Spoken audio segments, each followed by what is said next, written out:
Serdecznie zapraszam do odcinka 80. playlisty Mroczna Historia pod tytułem Potomkowie ludu Kanaan, część 17. W poprzednim, 79. odcinku opowiedziałem o mojej koncepcji dotyczącej pochodzenia Rzymian aszkenazyjskich. W tym odcinku opowiem o Rzymianach sefardyjskich. Zanim przejdę do Sefardyjczyków, czyli Rzymian z Półwyspu Iberyjskiego, zwanego również Półwyspem Pirenejskim, nawiążę do przodków Rzymian, ale tym razem w aspekcie ich temperamentu, poczucia moralności, sprawiedliwości czy szczególnych zdolności. W starożytnej krainie zwanej Syropalestyną zamieszkiwała grupa ludzi nieposiadająca własnego państwa. Byli to koczownicy, przybyli do Syropalestyny zza Eufratu i nazywano ich Habiru. W grupie tej byli głównie Churyci, lud z Wyżyny Armeńskiej, i Semici. Relacje zawarte w listach amarneńskich opisujące podbój ziemi Kanaan potwierdzają, że do grupy tej zaliczano również Hebrajczyków. Starożytne inskrypcje opisują Habiru jako włóczęgów i rabusiów, zaciężnych wojowników oraz kupców i handlarzy. Najstarsza sumeryjska inskrypcja, występująca pod postacią logogramu Sagas, opisuje lud Habiru za panowania króla sumeryjskiego Szulgi. Tak więc Habiru byli ludem rabusiów, mieszkających ze swymi rodzinami w namiotach na pustkowiu, chodzących własnymi drogami, utrzymującymi się z hodowli zwierząt oraz pracy na roli. Oto cytat z tego dokumentu z drugiego tysiąclecia przed naszą erą. Ci nadzy ludzie, którzy podróżują w martwej ciszy. Co do ich mężczyzn i ich kobiet, ich mężczyźni chodzą tam, gdzie im się podoba. Ich kobiety noszą wrzeciono i misę przędzalniczą. Ich obozowiska są gdziekolwiek je rozbiją. Dekretów Szulgi, mojego króla, oni nie przestrzegają. Meredith George Klein, amerykański teolog i badacz Starego Testamentu, w swojej pracy doktorskiej pod tytułem Habiru, wróg czy sprzymierzeniec Izraela, tłumaczy, że nazwa Habiru odwołuje się między innymi do nomada, koczownika, obcokrajowca, zakurzonego podróżnika, kupca i handlarza. Tłumaczenia nazwy Habiru w języku akadyjskim są bardziej dosadne i znajdziemy tam określenia jak dusiciel, morderca, rabuś, najeźdźca lub wędrowiec, emigrant, przybysz, jak również pożyczać, otrzymywać czy uzyskać. W języku arabskim i staroegipskim występuje podobne do Habiru słowo habata, oznaczające wędrować, przekraczać lub mijać. W Biblii hebrajskiej słowo Hebrajczyk kojarzy się z wyrazem eber, oznaczającym minąć, przekroczyć, co może sugerować, że przodkowie Rzymian przybyli do ziemi Kanaan zza Eufratu. W Księdze Liczb czytamy: przybędą bowiem okręty Kittim, pognębią Asszur, pognębią też Eber, ale i oni przepadną na zawsze. Natomiast w Księdze Rodzaju znajduje się wers: również Semowi, praojcu wszystkich synów Ebera, i starszemu bratu Jafeta urodzili się synowie. Tak więc zarówno Biblia, jak i starożytne teksty w języku klinowym i nie tylko wskazują, że przodkowie Rzymian przybyli do ziemi Kanaan zza rzeki Eufrat, ale nie przybyli tam z gałązką oliwną. Wręcz przeciwnie, charakteryzowali się ogromną agresją, bezwzględnością i brakiem jakichkolwiek zasad moralnych. Świadczą o tym wyrażenia jak rabuś, najeźdźca, morderca czy dusiciel. Zajmowali się również handlem i udzielali pożyczek. Jednym słowem, reprezentowali cechy zauważalne szczególnie we współczesnym państwie nad rzeką Jordan. Handel, pożyczki, żądza bogactwa, wywyższanie się ponad innych, tworzenie zamkniętych społeczności, przebiegłość i wyrachowanie to również cechy charakterystyczne dla pewnej grupy etnicznej, pochodzącej niewątpliwie z terenów starożytnej ziemi Kanaan.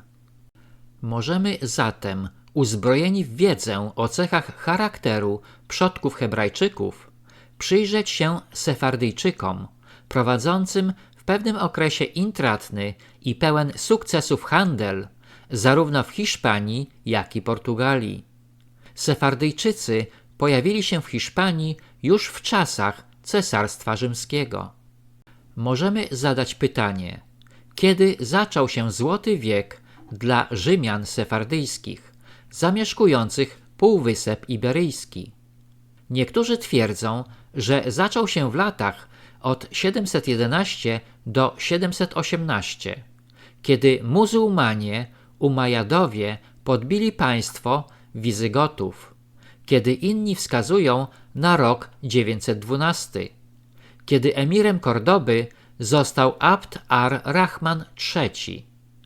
Natomiast koniec rozkwitu nastąpił w momencie upadku kalifatu Kordoby w 1031 roku, masakry Rzymian w Grenadzie w 1066 roku, podboju Almorawidów w 1090 roku bądź podboju Almohadów w połowie XII wieku.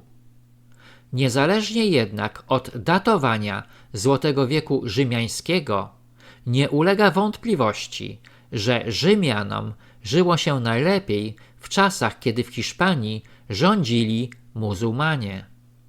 W czasach kalifatu, kiedy Rzymianie zajmowali się przede wszystkim handlem jedwabiem i niewolnikami, ich znaczenie ekonomiczne wzrosło ogromnie. Rzymianie przodowali w poezji i zgłębianiu nauk, szczególnie medycznych. Dla przykładu, nadwornym lekarzem i wezyrem kalifa Abd ar-Rahmana był Hazdaj ibn Szaprut, a funkcję rabina Kordoby objął uczony Mojżesz ben Hanoch. Cała Andaluzja stała się wówczas centrum studiów talmudycznych, podczas gdy Kordoba była ośrodkiem spotkań rzymskich uczonych. Kiedy muzułmańscy najeźdźcy, Arabowie i Berberyjczycy najechali Hiszpanię, ludność rzymska powitała ich z radością. Mało tego, przez pewien okres podbite przez muzułmanów miasta, jak Kordoba, Malaga, Grenada, Sewilla czy Toledo, przeszły pod kontrolę rzymskich mieszkańców, których uzbroili mauretańscy najeźdźcy. Muzułmanie nadali Rzymianom pełne prawa religijne i jedyną opłatą wymaganą od nich był 1 złoty dinar od głowy, dzięki której mogli uniknąć poboru do wojska. Sefardyjczycy mieli własny system prawa oraz usługi publiczne i jak twierdzą badacze ich historii, byli oni o wiele silniej zintegrowani z życiem politycznym i ekonomicznym świata islamu niż świata chrześcijańskiego. Jednakże okres sielankowego życia Sefardajczyków zakończył się w 976 roku, kiedy zmarł Al-Hakam II i zaczął upadać kalifat Kordoby.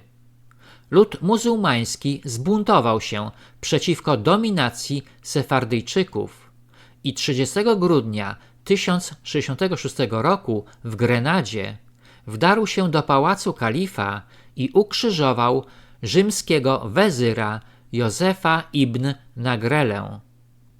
Doszło również do masakry większości rzymskiej tego miasta. I jak podaje rzymiańska encyklopedia, w jednym dniu zginęło ponad 1500 rzymskich rodzin. Kiedy Almorawidzi, purytańska sekta muzułmańska z Maroka, najechała Hiszpanię w roku 1090, sytuacja Sefardyjczyków pogorszyła się. Chociaż nadal niektórzy z nich doskonale prosperowali. Tak więc Sefardyjczycy ekonomicznie panowali na Półwyspie Iberyjskim do końca XV wieku. I kiedy nastąpiła chrześcijańska rekonkwista, zostali wygnani w 1492 roku z Hiszpanii na podstawie edyktu z Alhambry oraz w 1497 z Portugalii. No cóż, Sefardyjczycy jako mniejszość narodowa, dzięki swoim umiejętnościom odziedziczonym po przodkach Habiru, jak również opisanym wcześniej cechom charakteru, szybko dorobili się bogactwa w Hiszpanii i Portugalii, stając się wkrótce zagrożeniem dla napływowej ludności muzułmańskiej, jak i w późniejszym okresie rdzennej ludności chrześcijańskiej, zamieszkującej te tereny. Okazuje się również, że nie tylko ich bogactwo, jak i wysoka pozycja społeczna były jedynymi powodami wywołującymi niechęć władców chrześcijańskich.